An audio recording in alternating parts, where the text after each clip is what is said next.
Robert Spencer is a liar. He's been lying to people about Muslims, he's been lying to people about Islam, and he's also been lying to people about Christianity as well. He doesn't even know Christianity. He's not willing to defend Christianity properly.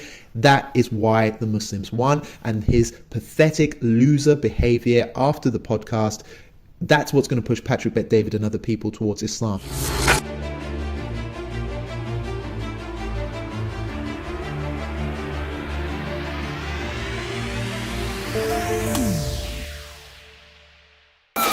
Okay, guys, so let's react to something together. It's the aftermath of a major podcast debate which happened just the other day. It was between Christians and Muslims on a major YouTube podcast platform run by Patrick Bet-David, who is a really well-known entrepreneur and YouTuber and commentator in the US. He has a major platform on YouTube and elsewhere. Is very successful, and he's the kind of guy who comes from a Christian background. He's religious, he's conservative, he's a capitalist, and in the past he's been critical of Muslims and Islam and their beliefs, to the point where Patrick would probably have been described as an Islamophobe back in the day. Now, however, with the ills of the West beginning to become more mainstream and to spread, things like these radical liberal secular ideologies which are ultimately out to attack religion, attack the family unit, destroy the concept of marriage and all that type of stuff,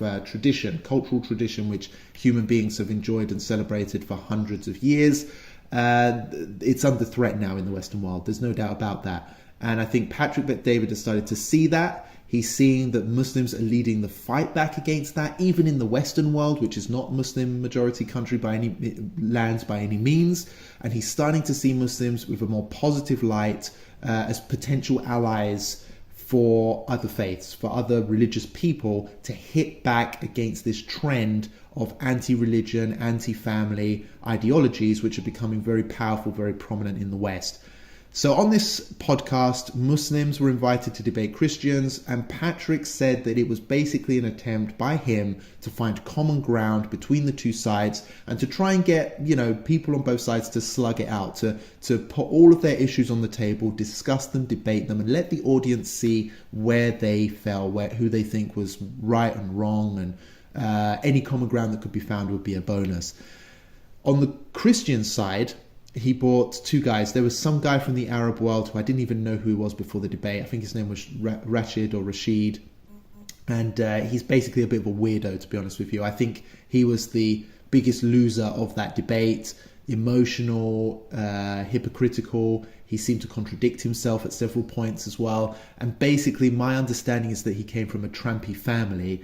That's why he left Islam and abandoned Morocco, his homeland, because his family were, like he had some domestic abuse or something like that. All these weird alleged things that you can't prove. And that's why he abandoned his faith and people. If he ever was a Muslim before, I don't know. He probably never was.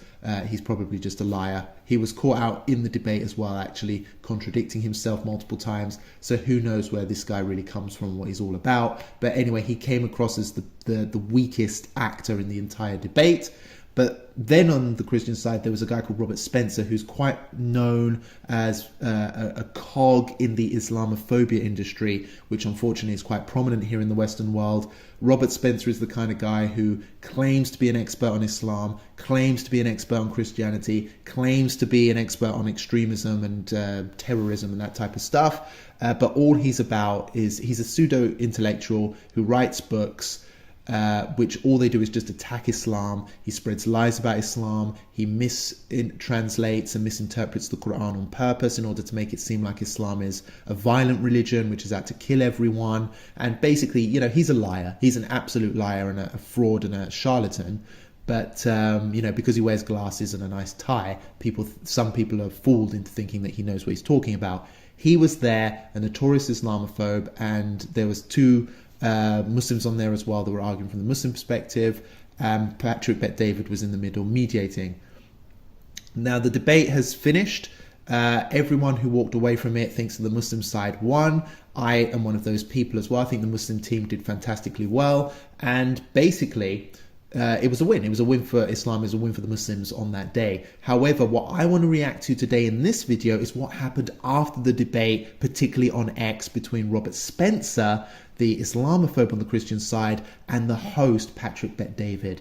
So after losing the debate, after being part of the losing team, Robert Spencer leaves the podcast, and like a spoiled little child who's just lost a game of hopscotch, an insecure little kid who can't accept that he lost something which, his ego can't handle it. He went to X and basically, like a little sissy, just started tweeting away, not only attacking the winning side of the debate in a classless fashion, but he attacks the host as well, fellow Christian Patrick Bet-David. Let's go to X now, see exactly what he said. So, Robert Spencer tweeted, "Watch for Patrick Bet-David to convert to Islam soon. When the Islamic apologists on this show defended murdering people for exercising their freedom of conscience, he should have understood what he was dealing with. Instead, he babbled on about building bridges and went on the Dean show with the hate-filled lying character assassin Eddie right after. Patrick Bet-David is infatuated with Islam. That is understandable given the wholesale moral collapse in the West and the fact that the deep and widespread corruption has spread into the churches, but he should have realized that one enslavement to tyranny and lies is no cure for another. He is getting played expertly by the Dower boys and has no idea what is being done to him." Patrick Bet-David was having absolutely none of it and quickly responded on X to that tweet. Let's see what Patrick said in response. It's hilarious. "You sound bitter. You sound upset. You sound frustrated," said Patrick Bet-David. "You were given an opportunity to come discuss the differences between Islam and Christianity. They seemed prepared, the Muslims, with pointed questions to you while you seemed defensive. Being upset with your performance is understandable." That is brilliant. When I saw that, I couldn't believe my eyes. Robert Spencer has just given another win to Islam by acting like a sore loser, like a childish little kid in a school playground who lost a game of hopscotch and now runs off into the corner crying like a little sissy and basically like, the judge, the referee is a freaking Muslim. That's why I lost. No, Robert Spencer, you lost because you were out of your depth. You were not willing to defend Christian beliefs. You were very disingenuous. You misled the audience because you were invited on to defend Christianity, okay, and to educate people about Christianity. And instead, all you did was take a fat dump time and again on the Old Testament, saying that you don't believe it. You're not willing to defend it. Christians have changed their views on it. No. You were there to defend Christianity. The Muslims, to their credit, defended Islam. Even the controversial stuff, quote unquote controversial, from a Western secular perspective, they defended it. Even though it would mean that guys like you, Islamophobes like you, would use it as an excuse to brand them extremists and fanatics and zealots and whatever else, they did it because they were there to defend Islam. That was their job, and they did the job to the best of their ability, and they did it very well. That's why they won. You lost because firstly, you're out of your depth. You're not an intellectual. You're not willing to defend Christianity, even the stuff that would become unpopular today. You were arguing from a secular liberal perspective, the type of secular liberal perspective which has led to the compromise and collapse of Christianity in the West. The reason Christianity has collapsed, the reason Christianity no longer commands respect in the West, is because of people like you who are time wasters. You attack your own scripture and are not willing to defend it, and then you spend your whole time attacking other religions, successful religions that are spreading in the West, and using cheap, dirty mudslinging tactics like saying, oh, everyone who follows Islam is a terrorist. Islam is a religion of hate which encourages Muslims to go and kill everyone. If that was true, then the 2 billion Muslims on this planet would be running around with swords, and it would be like the zombie apocalypse. You'd have people getting attacked by like 10 Muslims running into their houses and killing everyone with hatchets.